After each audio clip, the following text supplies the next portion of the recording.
three-game hitting streak. Driven deep to left field. Brantley back on the track at the wall. See ya! A two-run home run for Stanton. The Yankees answer back. They lead 2-1. Hi, my guy. How are we doing? Doing good. Nice fun weekend out here in Greenville. Yeah. Quick shout out to you. New graduate. Congratulations.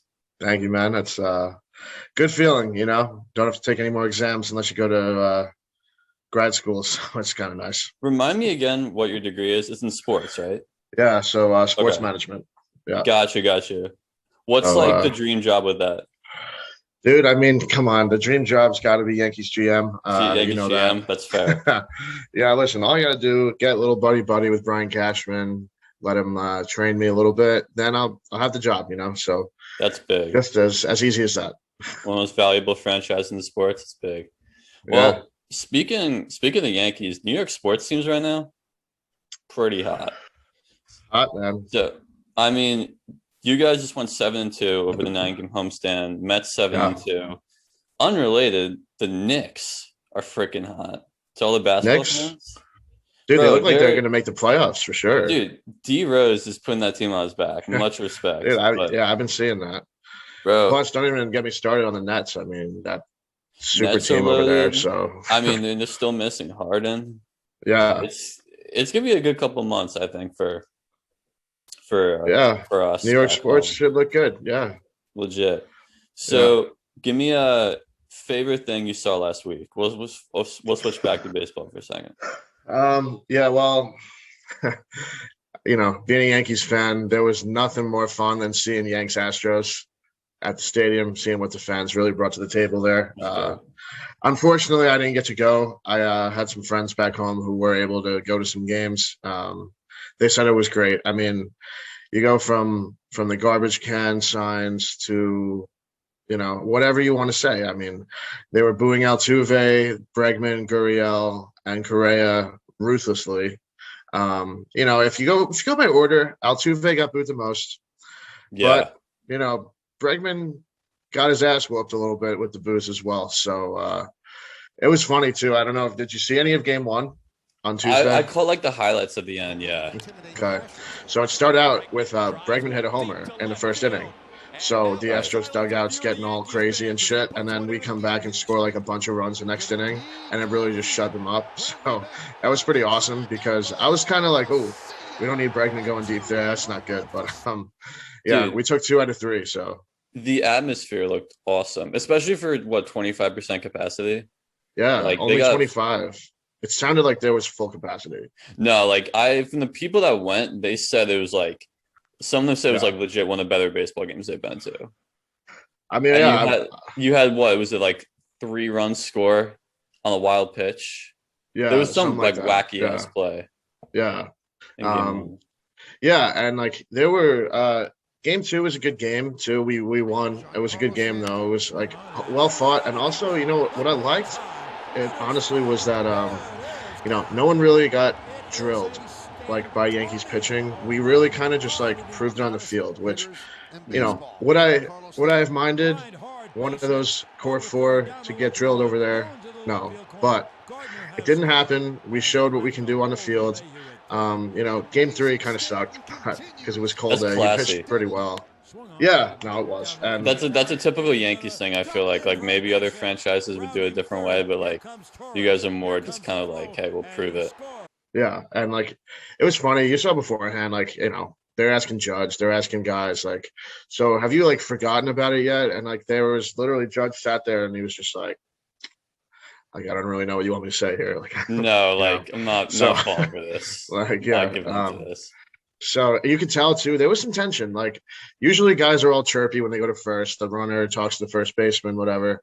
When the guys were getting on first both ways, there was no conversations going on. Mike Ford played first most of the time for us, or DJ, and obviously Gurriel played first for Houston. And you know, Judge would get on first, Stanton would get on first or something, and there was no talking, man. It was you take your lead, you don't say a word. So that was kind of old school, you know. I feel that's what teams used to do when there was a rivalry like that. So no, I feel players definitely used to be less friends with each other than they are now. But that's awkward though. I don't know. From the Astros point of view, it's just weird. Like no one wants to Yeah. talk to you. Like you're freaking. Everyone hates you. Yeah. But hey, I mean, it was a good series. Like game 3 again, it sucked. They came back in the late innings. Cole pitched great, but Altuve ended up hitting a homer, which was brutal because it was also his birthday that day. And obviously, it only took about 1 out in the game for the fans to realize that. So later on in the game, they're saying like "fuck your birthday," like they're yelling at him, and I was like, I mean, it's a little harsh, maybe, but you know, you reap what you sow there. So, No, legit. I think for me, what do you got? Yeah, for me. So Trevor Bauer, I believe he went 7 innings or 6 or 7, and he was at like 113 pitches, but he was on the losing end against the Angels. So Right. he's in the dugout after 113, and he's like arguing with Dave Roberts to stay in. Now, like this is like a game in May, and like 113 is a pretty fat amount.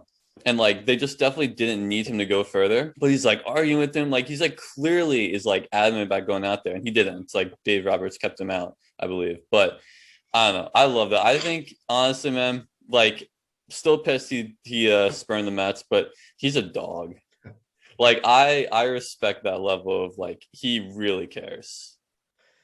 Yeah, like the intensity, man. You gotta love it. It's like it shows that he cares a lot. Plus, I saw that 113 was his pitch count high for the season. So he Okay. had done it once already this season.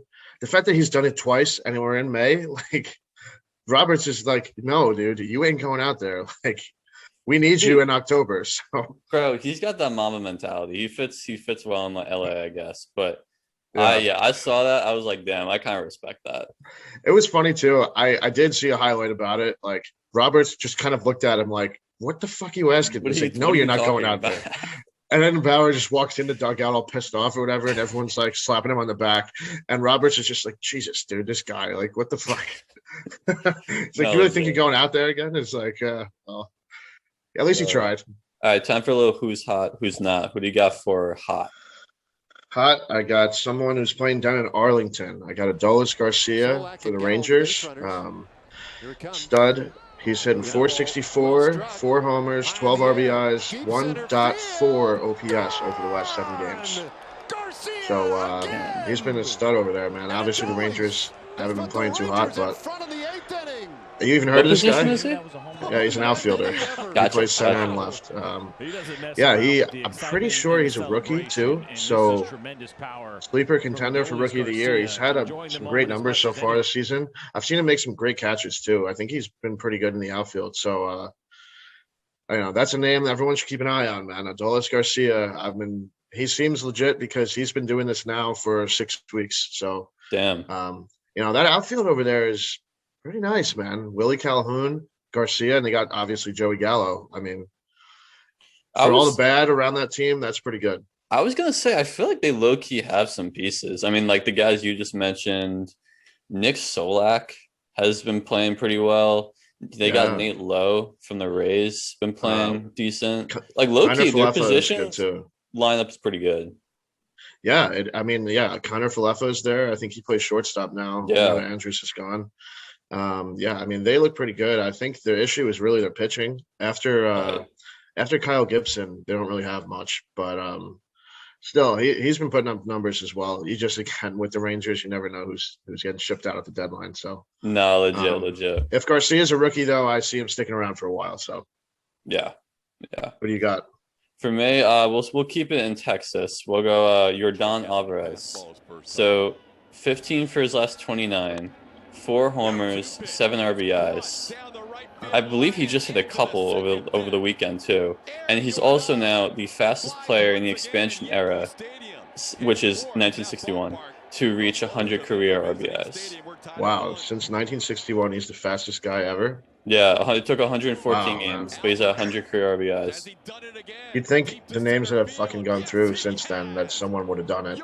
Yeah, sure, and he's had some injuries I feel like over his career. I think he missed like the whole season last year, pretty much. I'm pretty sure. Yeah. So he hit 2 homers in the game at Yankee Stadium on Thursday. One was against Cole. They both might have been against Cole, actually. They both might have been against Cole. I don't know, but yeah, this kid's a stud. He won Rookie of the Year, right, in 2019? I think so. Yeah. Yeah, pretty sure. What's crazy too is he's like pretty much a full-time DH already. Yeah, true. Which is, I guess he plays the outfield in interleague play, but what is he, fucking 22, 23 years old, and he's a full-time young, DH already? Like, he's going to be like beating all these records for DH. I mean, most guys start DHing in like their 30s, so yeah, we'll see. It's kind of crazy though. 15 for 29, dude. I mean, that's fucking 500 pretty much. No, he's been killing it recently. Yeah. What about slumping? Who you got? Yeah. So speaking of like guys on the Astros, I'm going with Carlos Correa. Oh, we're really going Texas today. Okay. Yeah. Jeez, man. Lone Star State. Correa, you really saw it in the Yankees series. I think the fans really got to him. Past 7 games, Correa's 1 for 20. So that's a batting average of .050. 1 home run, 3 RBIs, 250 OPS in the last 7 games. Just this dumb is the down same a little guy bit. who's like, I want to get paid the same as like Tatis and Lindor. And the guy who talks shit about the cheating scandal, and he comes to New York and shits about. So, bro, he talks a lot, but he doesn't walk the walk. He does not. I mean, I love to see it, but it's tough. No, I love to see it as well. I'm gonna go. I'll go with Manny Machado. His last 15, batting 190, 1 homer, 9 RBIs, not terrible. But his strikeouts are up too. Like he's close to passing last year's strikeout numbers already. For himself? Yeah. Really? He's about like 6 away from last year's strikeouts. That's kind of crazy. I didn't know he was doing that bad, to be honest. Because like San Diego's still pretty good. Like they're in second place. They're hanging in there, but I don't think they've been as good as people expected. No, definitely not. I guess that's a big reason. I mean, is he? I don't know if I feel like he may historically be a bad starter, like in April. I think because you can't really go off last year because it was like the shortened season. But I think remember he had one season with Baltimore where he couldn't hit anything for like April and May, and then like the second half of the season he just absolutely went off. So yeah, I don't know. I can see that happening. Manny Machado is a guy with the track record. So, the strikeouts being up is just a little bit concerning, though, for me. It's not really what you think about Manny. He doesn't really strike out a ton. So, yeah, I know he's been slumping a little bit. Tatis is hot or cold. I feel like he'll either hit you 2 homers or he'll go 5 games with nothing. So, yeah. I feel like they got some guys that are consistent, though. Like Jake Cronenworth has been consistent the whole year. Bro, I like Grisham. I'm a Grisham fan. Trent Grisham is a stud, man. And he got a bad rap because he made that error in the wild card game in 2019 with Milwaukee against Washington. Remember that?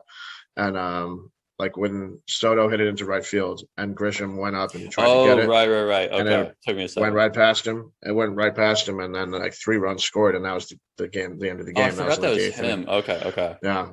So then he got traded over there. It was almost like a forgotten piece when he got traded over there. And he had a solid season last year and this year so far. And he's great defensively as well. So, listen, they got some consistent guys. Their pitching's obviously been great. So, Hosmer, Machado, they could pick it up. That team's going to start going places. So, yeah, legit. Okay, getting into what it seems and not what it seems. I got a guy from like our childhood, like killed it when we were young.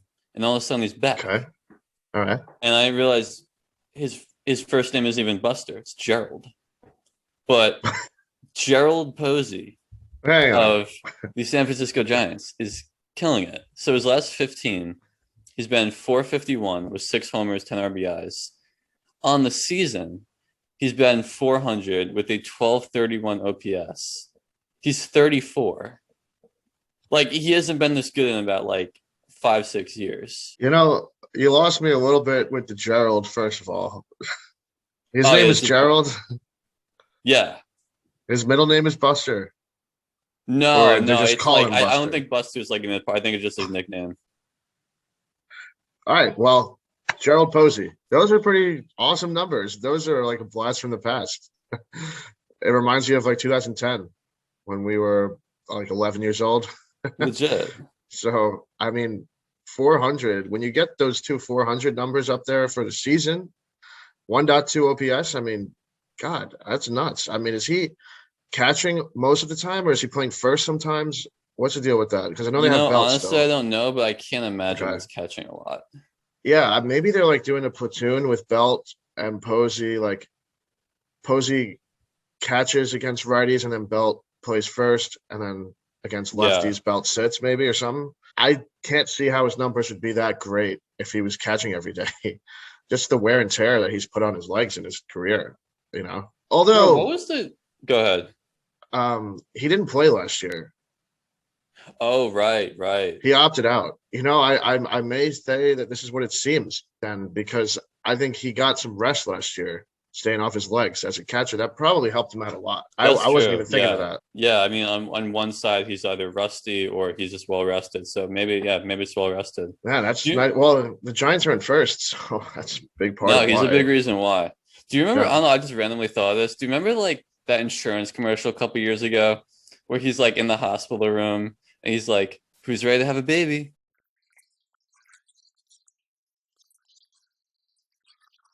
Right. Do you remember that? Right. Yeah, I don't know. I just randomly came to my mind. I think it was like insurance or whatever. I forget, but like that was actually a pretty good one. Yeah. But no, he's like, I don't know. He's killing it like randomly, but good for him.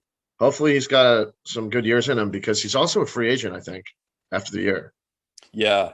Obviously, it's tough to see him in any other uniform other than San Francisco, but you never know. Yeah. They have that kid, what's his name? Joey Bart, I think, is a catcher prospect they have. Right. I think he came up last year and struggled a little bit, but he's obviously the catcher of the future there. So unless they let Belt go and then they re-sign Posey to be the everyday first baseman, I don't know if he's got a shot to come back. So we'll see. Yeah.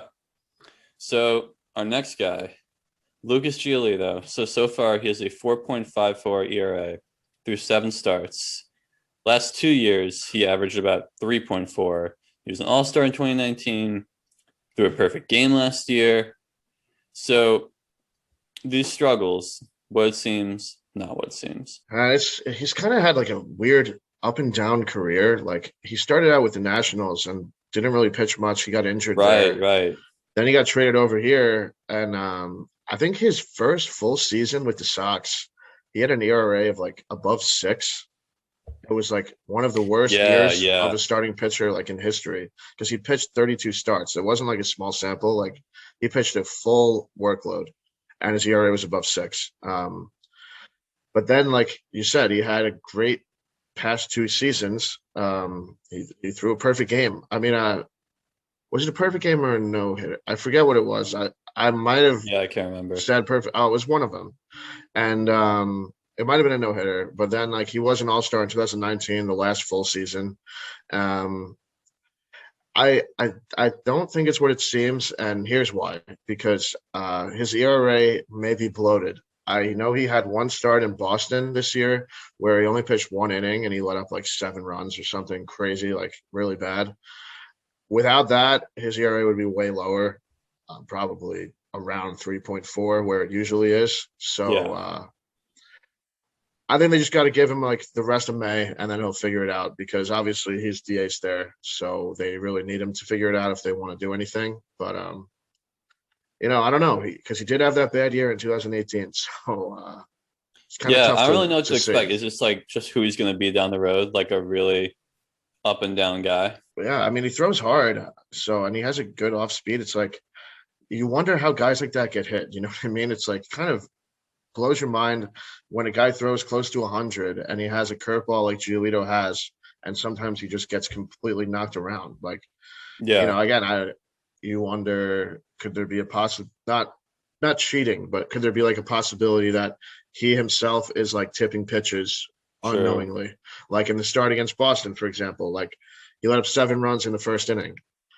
Could he have unknowingly been like showing something where Boston picked up on it really quick and that's why they got him? You know, you never know. And that's something that you could fix pretty quickly though too, and like then you could be right back on track. So I think that he's going to figure it out. I really do. Yeah, no, me too. I think by the end of the season his ERA is being like in the low 3s again. Yeah, and I also want to bring up someone else named Lucas. It's actually a new member of the Yankees bullpen this year, Lucas Luetge. You ever heard of him? No. No. No, I don't know who that is. Oh, I was figuring that. But for anyone who hasn't heard of him, maybe start to pay attention to him. He's had a pretty good season so far, 3.26 ERA, around 9 strikeouts per 9 innings, and 20 innings pitched this season for the Yanks. He hasn't pitched in the majors since 2015 with Seattle, so it's a kind of a nice comeback story. And he's a lefty, so he's being used like we would use Britton pretty much. Okay. Because Britton's on the IL, and that's a lot to put on someone who hasn't pitched in a long time for Boone to have this much trust in him. Right. So, you see stories like this sometimes though, like where a guy just suddenly comes back and he's good for like a couple months and then he drops off. So, you think this is what it seems or not what it seems? I'm gonna lean towards not, because I feel like maybe at some point guys will figure him out and his weaknesses. Just because I feel like maybe there's a reason he hasn't been pitching since 2015 in the majors. But all right, yeah, that makes sense. It's like awesome for me to watch. I love seeing this guy. But oh yeah, obviously Britton's going to come back. We did just trade for a lefty from the Giants, Wandy Peralta. So that means we have Britton, Chapman, Peralta, and we have Justin Wilson too, who actually hasn't pitched very well. You're familiar with him. He was on the Mets for a while. Yeah. He hasn't pitched too great for us this year, but he hasn't pitched many games yet because he was hurt for a while.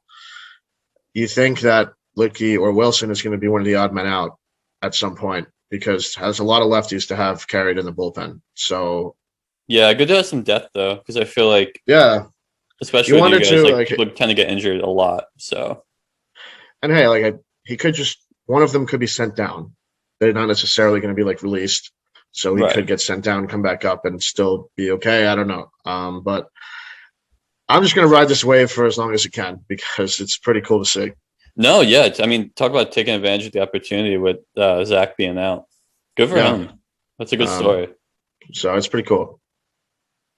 All right. So something I wanted to talk about, like a little bit of a deeper dive into baseball. So let's talk suspensions for a little bit in the midst of the Amir Garrett situation. So Amir Garrett, reliever on the Reds, suspended 7 games for inciting a benches clearing incident against the Cubs. So I believe he struck out Anthony Rizzo. It was like the 8th inning, and he's like pumping his chest. He's screaming. And then Javier Baez, like hops the railing of the dugout and starts the whole shebang. So he got 7 games for that, and Baez got none. So I don't know, man. I don't know if that was warranted. Was it really Baez the one who kind of escalated it, but he didn't get anything? So you could be like, oh, okay, that's just a one-off thing. But then remember, Nick Castellanos the other day, he scores a run. He kind of hops up from home plate. He's like, let's effing go, right in the pitcher's face. And he got 2 games for that.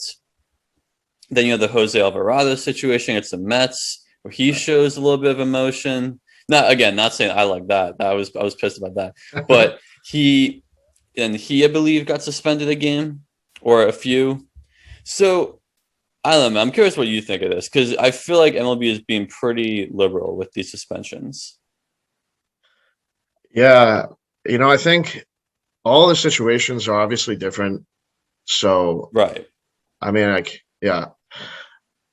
just want to kind of get into what actually happened. It seemed like Garrett, although he did just yell, he kind of pointed at Rizzo, and from what it sounded like, he was yelling at Rizzo, not at himself. So I think that's a totally different situation than pumping yourself up.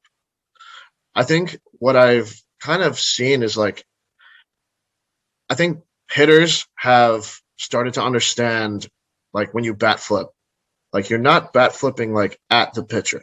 You're not yelling at the pitcher. And I think what we've seen sometimes is that some pitchers, in the Alvarado situation or the Garrett situation, they're kind of yelling at the hitter. Yes, they understand that you just struck them out or whatever you did. You don't have to tell them or curse at them or something like that. And that's what it seemed like. But I also don't think that 7 games is warranted either. Yeah. you know, I guess it's different with relievers though, because like Castellanos gets the 2-game. He's an everyday player. So Garrett obviously doesn't pitch every day, but also 7 games just does seem like a lot. And for no one else to get anything, I think is a little weird as well. Yeah. Oh, I don't think there's any argument it wasn't like a dick move by Garrett. And like, I don't know why you pointing right at Rizzo. Like, what? I don't know. Just exactly. Like, you can scream whatever, but just don't be like a dick about it. Plus, Garrett has like a fucking 10 ERA on the season. So he's not been good this year. That's another thing. I could be wrong. I think the Reds were also like losing in that game. Yeah, they were. Yeah. Like the whole situation, like it was just very his reaction was just very unwarranted. Despite that, I still don't know if 7 games for that. I don't know. Like this is the league where we're like let the kids play or like let's like show some emotion. Like I don't know, which one do you want? Yeah, it's almost like the league doesn't know what to do. Like they want the kids to, like let the kids play. The Ken Griffey Jr. commercial, the Players Weekend, all that kinds of stuff. Yeah, you want bat flips, you want emotion, and then yet when things like this happen, they have these weird suspensions that don't make sense, and they don't. It's like they don't know what to do.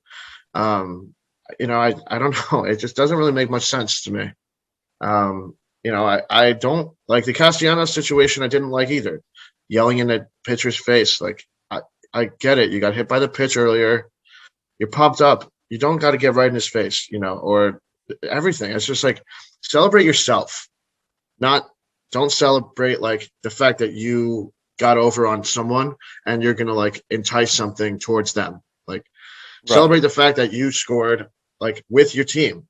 Like, you know, it's like if you hit a home run, right, and you point at your guys in the dugout, like your team, because like you're trying to get the boys pumped up, you know, and then like if you did the same thing and you pointed at the opposing team's dugout, that's like pointing right at them, and you're like fuck you to the other team, you know, and like you don't want to see that. You don't want to see things like that. I definitely get that. I just still feel though like let's talk just a Castellanos case then. All right, so and if you're the pitcher, next time he comes up, like hit him, or I don't know, strike him out. Like make sure it doesn't happen again. Like I agree. I don't know why the league has to be the one kind of punishing Castellanos. Why not just the other team just do something? You know what I think actually is involved somewhat too is COVID world, which is really unfortunate because obviously the league doesn't want like benches clearing incidents. True. I think again, you know, you're allowed to feel everyone's allowed to feel however you want about that, but now most teams are like above the 85% capacity. I don't know if the Reds and the Cubs were at the time that this happened. That would obviously. You're talking as far as the vaccine goes, right? Yes, right. Yes, okay, yeah, the just vaccine. checking. Okay. Yeah, the vaccine. Because like I think when you're above 85%, like no one needs to wear masks anymore. Right. And whatever. It didn't look like many guys were wearing masks, so they might have been above the capacity of the vaccines, which would make it even stupider that he got a 7-game suspension. Like, I think that's partly why they do this, but then, because, like, also, Alvarez got suspended and he's appealing, right? For the Phillies. He didn't get 7 games, did he? Like, he got less. No, it was and they're both, like light. And they're both lefty relievers. Like, what was the difference, really? They did the exact same thing. So, you know, that was weird as well. I think that's the other thing, too. Why is it not consistent? Like, if you're going to do it for one player, to do the same thing for the next. Because it was a very similar scenario. Like, Alvarado pointed at Dom Smith or whatever he did towards Dom, and, like, Garrett did the same thing towards Rizzo. Like, it's the exact same thing pretty much. And Garrett just, for some reason, gets more games. Why does that? It doesn't make any sense. So No, I think that's just the annoying part. Like, the league should just be consistent with it. Also would like to point out, somewhat unrelated, I loved how Alvarado, he appeals the suspension. So, like, the next day, or it was like 2 days later, he comes out against the Mets and he gets socked. Oh, yeah. He absolutely killed him. So I was like, yeah, that's karma. That was great. It's like good karma and stuff. It also just doesn't make any sense that you're like, you can appeal so then you can pitch against the same fucking team you just got suspended for doing something against, like 2 days later. Like, what the fuck is the point then? Like, yeah, I don't get it. I was just like, it was very satisfying to watch. Yeah, it was pretty funny. So I don't know, man. So we'll see what direction the league goes in after this, but it seemed a little aggressive. Yeah, and I think a lot of people are unhappy with it. So we'll see what Manfred is going to figure out here. All right, getting into junk ballers of the week, best pitching performances. There was actually a lot. So we'll get first into the no-hitters, like multiple. So John Means on the Orioles throws a no-hitter in Seattle on the 5th. He goes, well, I don't know, I was about to say he goes 9 innings. Of course he does. 12 Ks. Only base runner was a passed ball on a drop third strike. Then Wade Miley throws a no-hitter in Cleveland. 9 innings, 1 walk, 8 Ks. That same game, not a no-hitter, but Zach Plesac goes 8 shutout innings. So that's the starters. Let's start for us. Yeah, I think like John Means, you could have like seen this happening at some point. He's obviously been the ace in Baltimore now for the past like 3 seasons. We talked about him a little earlier, a couple episodes ago, maybe how he's been like awesome this year. I just think it was so strange, like how the no-hitter happened. There have even been some people like arguing to like the fact that it like should be a perfect game, but like perfect is perfect. It was unfortunate. The pass ball on a drop third strike was in the 3rd inning, so it was early on, and then Severino ended up throwing the guy out. The guy was trying to steal, and Severino, the catcher in Baltimore, threw him out at second. So Means did only face 27 batters. The minimum, yeah. So, they like ask him after the game. Obviously, he's really just happy that he threw the no-hitter, and he's like, yeah, listen, I wasn't really thinking about that. He's like, it happens, whatever, things happen. But, I mean, dude, you got to be a little annoyed that you didn't get the perfect. I mean, a little bit. I mean, good thing it came in the 3rd inning and not like the 8th or 9th. Bro, imagine it was in the fucking 9th. Like, that would have been brutal, man. Bruh. So other thing too, we've actually already tied the record for most left-handed no-hitters in a season. It's May 10th. We've already tied it. So there's been 3, and the last time that happened was 1990. So I mean, you have several months to break that record now. Oh yeah, and like plus we have 4 no-hitters this season. 3 were lefty, and then Musgrove got the first one. I think it's definitely going to get beaten, in my opinion. I don't see how it couldn't. The way at this rate, I mean. This is what we were saying last week, though. I just feel like the level like pitching talent right now in the league is absurd. Like it's just getting better and better. Yeah, it is. I think again, think what you want about the changing of the baseballs, the less juicing or whatever, but. I think it also, we talked about how strikeouts are up higher. So obviously pitchers are going to do, and like John Means, 12 strikeouts. I think that might have been his like season high. That might have even been like his career high. So, obviously Seattle is no slouch this year either. Like, they usually would be. They've been pretty solid this year. They've been hovering around first place. So they got some good hitters, Kyle Lewis, some good righties that would like, you think would do good against a guy like John Means as well. Yeah. The Wade Miley situation is a little bit different, not to like, make it less because like it's still cool, like not to make it like seem like it was it doesn't count as much. Like it counts, but it was against Cleveland, whose offense hasn't been great, but it still counts the same, man. It's like Giolito's last year was against Pittsburgh. Like it still counts. It's cool. And a guy like Wade Miley, who's had such a strange like up and down career too. I think that's pretty cool that he did this with the Reds. He's been on so many different teams, so it's kind of been a journeyman. If you could predict one lefty who's going to break this season, who do you got? Under the radar type guy. Oh, under the radar? Yeah, don't go like Kirsch or. Bro, that's like the thing. Now I'm struggling to think of like left-handers who are under the radar. I don't know. I mean, it doesn't have to be like completely like under. Yeah, because I feel like when I think of pitchers, honestly, I don't think of left-handed, right-handed. I never actually pay attention to that stuff. I know. So. I'm going Hyun-Jin Ryu. Oh, okay. That's a good call. I think Ryu, he'll go against, speaking of, maybe an offense like Baltimore or something in the AL East there. I could see that happening. So I could definitely see that happening, yeah. Yeah. There's a bunch of guys that could do it, though. So no, legit. A few other really good performances this week. So on that same day where Miley throws a no-hitter, Sean Manaea takes a no-hitter into the 8th. He finishes 7 1/3, 1 run, 10 Ks, gets the win against Tampa. Scherzer goes into the Bronx, the other day, 7 1/3, 14 Ks against you guys. Didn't end up getting the win, but Yeah, that game went into extras. It was kind of nuts, but Scherzer was dirty. Oh, it was gross. he's looked like vintage himself this year. He's Yeah, he bounced back a definitely little has. bit. Yeah. Zach Wheeler, complete game against the Brewers, 3 hits, 8 Ks on May 6th. And then Adam Wainwright versus the Rockies, 8 1/3, 3 hits, no runs, 5 Ks on the 9th yesterday. Yeah. I think the Wayno one was pretty cool. That was like vintage Wainwright there. I was kind of hoping he was going to get the complete game, but his pitch count was pretty high up. So, and it was against Colorado in St. Louis. So it wasn't at Coors. Colorado's offense hasn't been fantastic. So, that was pretty cool to see. Obviously, we've talked about Zach Wheeler and Scherzer. I feel like a lot, almost every week. They've been like studs this year. Sean Manaea is pretty cool. I like how he's back because he had surgeries and stuff, and he didn't pitch very well. I think maybe it was the 2019 wildcard game against Tampa in Oakland. He kind of like didn't pitch good at all. So he's a cool guy. If the A's are going to do anything this year, they really need him to step it up. So, yeah, it was some good pitching performances this week. Oh, shit. Hold on.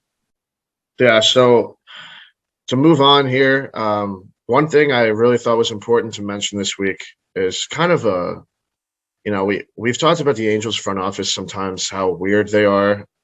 They made a kind of a strange move by designating Albert Pujols for assignment. That was, I think, on Thursday it got announced. I was just completely blown away by that decision. Obviously I'm a big Pujols guy here. You see his jersey back there. Yeah.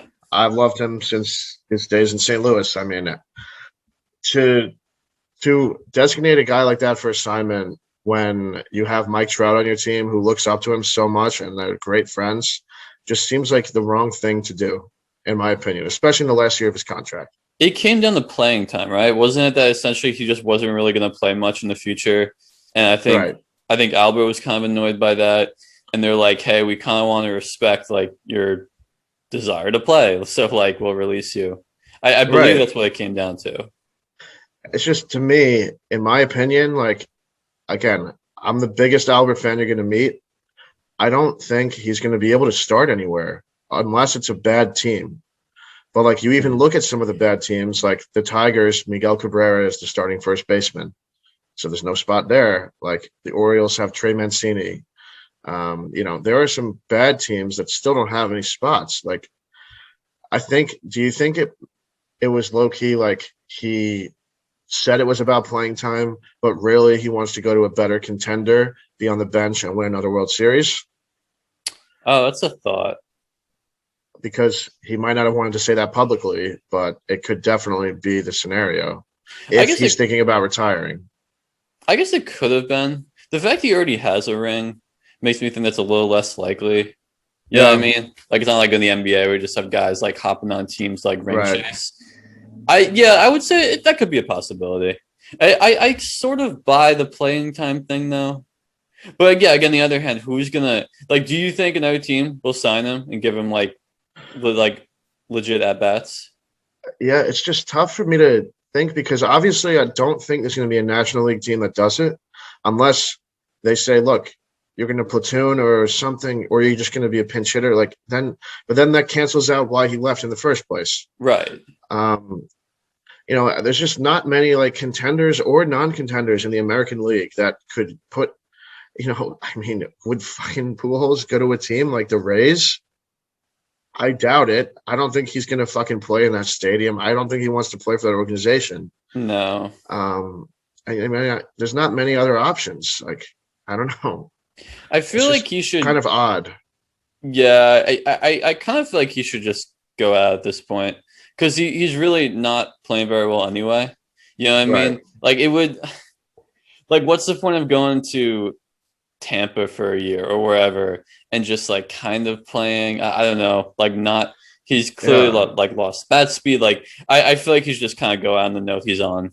Because he is 41 too, so he's above the age of 40, which is really the threshold nowadays where you're old. Like in the game of baseball, you're old. So again, though, it's like you want to. Again, I think he does want to try to break these records, though, still, which also might be part of it. True. Who wouldn't want to see that? Yeah. I know I would. It's great. I mean, it's just if he plays every day, you just wonder how far his numbers will dip. Like, will he eventually break them? Yes, but But how long is it if he plays at this level, it could take another 5 seasons. So yeah, I know he was hitting below 200 on the season this so far. I just don't. I feel like if he was going to retire, though, he would have announced it by now because it happened Thursday. It's been a few days now. Like I don't know. Unless he's just unsure himself of like Which is what the next possible. move is. I mean, could you see him going back to St. Louis just as a bench piece if they offered him a deal? I don't know. That could be. Yeah. Obviously, they have Goldschmidt and Arenado there, so he ain't gonna fucking play much. But That's true. Honestly, that might even be the most likely scenario for me. I just can't see him going anywhere like else. I just feel like that'd be kind of a weird ending to his career. And I guess like you see it sometimes, like I don't know, like Griffey Jr. did play for the White Sox at some point towards the end, or like some guys have played for some weird teams at the end. But a guy like Albert, who is as high up on the pedigree as he is, I don't know, man. I don't want to see him retire, but I also feel like it might be the most likely scenario. I think so too. Well, if it is, I mean, hell of a career. I mean, we'll obviously talk about if he makes it official, but props to Albert. Oh yeah. Couple injury updates. My boy Jacob deGrom, left his start yesterday with some right side tightness. An MRI came out, suggests it's not a long-term injury, but a short-term IL stint is possible. Big blow in New York. That sucks. I know he kind of skipped a start, right, when he had some tightness, and then he ended up getting the win yesterday. He pitched 5 innings, so he pitched enough to get the win, which is kind of funny. That's ironic. I know, all the right? times he goes like 8 and doesn't get it. Right. Let's hope he can kind of just work through this. I think again, right side tightness. Pretty sure it's just an oblique thing. That's what it seems like. Yeah. So yeah, hopefully. Yeah, it's not like you're freaking out about it. It's just like you can't afford it with the injuries they already have in that rotation. Yeah, and it's Jake. Like he's a player that's indispensable. Like you can't just replace him. So yeah, obviously, like Taijuan Walker has actually been solid for you guys, but like again, decent. Yeah, he's not going to beat Jake out there, and like he's been good, but you guys need Jake, or else you're not going anywhere. And that's unfortunate, but that's just the case. So hopefully it won't be that bad. I'll keep in the Mets for one more minute. Carlos Carrasco has moved to the 60-day IL. Now they're thinking early June is not a possibility, so we'll see what happens with that. But again, another piece that was the piece in the Lindor trade that they could really use. As far as the Yankees go, Luke Voight is actually looking to rejoin them on their upcoming road trip, so that should be a big boost. Yeah, man, the honky tonk man. He's listen. I think now that we're playing better, he comes back, man. That's the fucking energy we need to just take off because. Like we said before, we're 7-2 in the past 9. Maybe he'll come back in the Tampa series, which would be even better. That would be awesome because we're playing in St. Pete starting on Tuesday. Yeah. It's been tough without him, and I think that kind of settles our infield in a little bit too, because then it moves DJ back to his natural position at second. He doesn't have to switch from first to second, whatever. Odor and Ford then become the bench guys that they're meant to be on the roster. So I think it would be awesome for Luke to come back as soon as he can. No, definitely. Yeah. Guy we talked about a couple weeks ago, and he was killing it, which is a shame. Now he's on the IL. Byron Buxton to the injured list with a grade 2 hip strain, and he's going to be out for quote unquote a few weeks. So, meaning it's probably longer than that, but they just aren't going to say it. So. Yeah. That sucks. That sucks, man. Like we said, he was having a fantastic year. So I feel like this always happens with him every single year. We were saying like he can't get hurt. Like it always seems to get hurt, and then he gets hurt. Yeah. So I mean, it's like it was inevitable. So. Yep.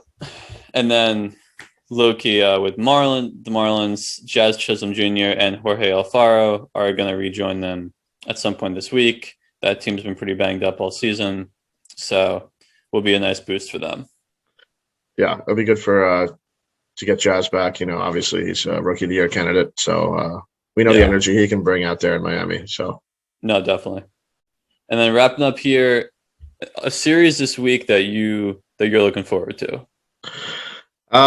Yeah, so there's some good ones this weekend that I saw, some good interdivision ones, but I'm going out of division ones. I'm going with St. Louis going out to San Diego. So it's going to be Friday, Saturday, and Sunday this weekend. It's going to be a rematch of the wild card series last season, and it was one of the only ones that went to 3 games too. It was a really hard fought series. Yeah, and it was pretty even. So I think everyone's hoping for pitching matchups. Let's say Jack Flaherty versus Blake Snell, or who's the Cardinals have? What's his name? The Kim guy? Is he from South Korea? A starting pitcher, I believe so. Yeah, whatever his name is. Maybe him against Darvish, Wainwright against Musgrove. Those would be ideal. But even if we don't get those, I think it'll be a great matchup.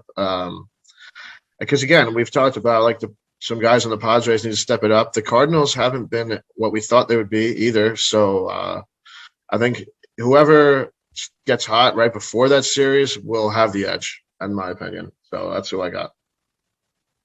I'm tempted to go with the same thing. That's a pretty good series. Yeah. I am definitely not looking at the MLB schedule right now to see what games are coming up. I'll say Angels at Red Sox.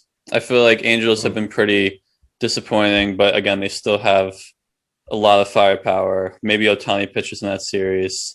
And then Red Sox obviously been killing it in first. Offense carrying them. I think it'll be a pretty good series in Boston this weekend.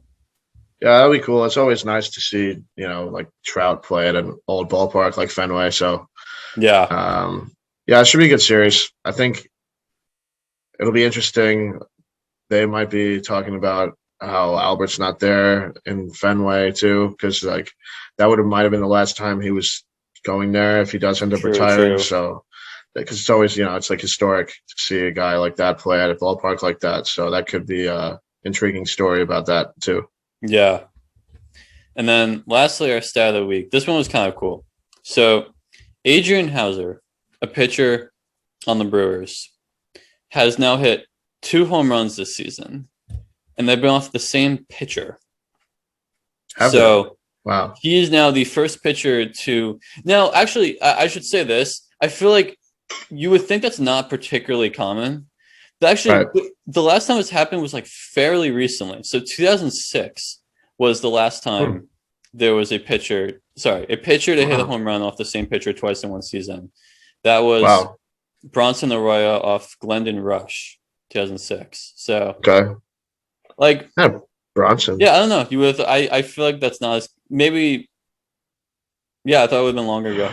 Yeah. So what is that? 15 years ago. It's not that long ago. So I don't know. Yeah, pitchers don't really hit home runs in the first place, and then do it against the same guy.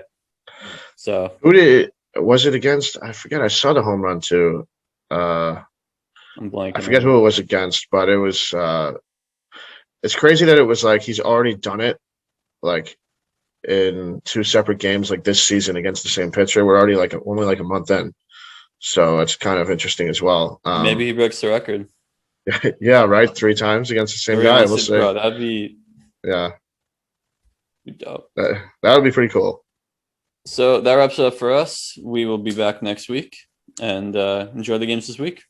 Yep. See you guys next week.